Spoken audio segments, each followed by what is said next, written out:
वो जेल से छूट गया और ये मक्खन तैयार हो जा बहन होने वाला है।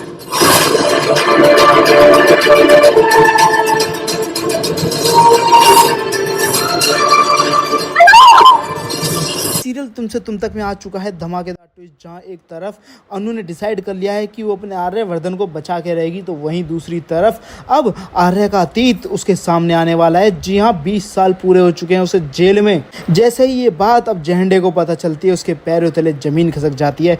मगर दोस्तों, ये सब कैसे होता है, आखिर कौन है ये हम आपको बताते हैं, जो सिर्फ और सिर्फ 20 सालों से आर्यवर्धन को मारने का इंतजार कर रहा है। और ये कोई और नहीं बल्कि वही है जिसने आर्यवर्धन की पत्नी को मारा था, और तो और जिसके पछतावे की आग में आज तक आर्यवर्धन जल रहा है।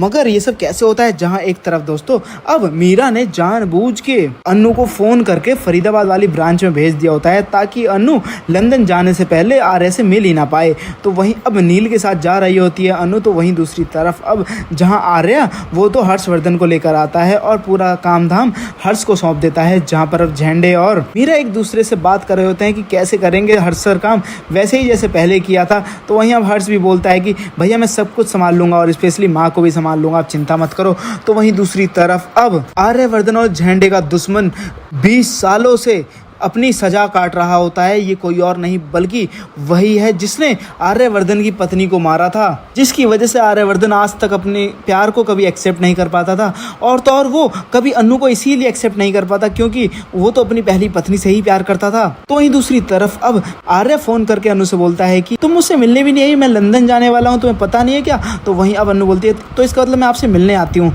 ठीक है मैं आपसे मिलने आऊंगी। तो वहीं मैं आपको बता दे दोस्तों, यहाँ पे अन्नू तो निकल पड़ी है आर्य से मिलने के लिए। तो वहीं दूसरी तरफ अब जो दुश्मन है आर्य और झंडे का, वो जेल से रिहा हो रहा है। जहां मीरा कहती है कि आज 2 तारीख है, मेरी एक मीटिंग है। तो वहीं अब फटाफट झंडे अपनी डायरी निकालता है और बोलता है आज 2 तारीख है, 2 अक्टूबर 2025 है।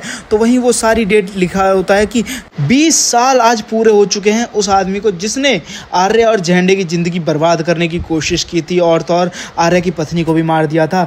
तो वहीं अब 20 साल अपनी सज़ा को पूरा करने के बाद, पूरी काटने के बाद वो जेल से रिहा हो रहा है। जहाँ पे अब झंडे उसे रोकने की भी कोशिश करता है, वो पैसे भी देता है और लोगों की कि जो करना हो जो करो, जो जिसे पैसे खिलाना है उसे खिलाओ, मगर उसे रोको। तो वहीं अब जैसे ही पता चलेगा झंडे को कि भाई वो तो रिहा हो चुका है, तो वहीं अब झंडे के पैरों तले जमीन खिसक जाती है। तो वहीं दूसरी तरफ अब आर्या के पीछे आ रहा है वो, जहां रावण का दिन है, दशहरा दहन है।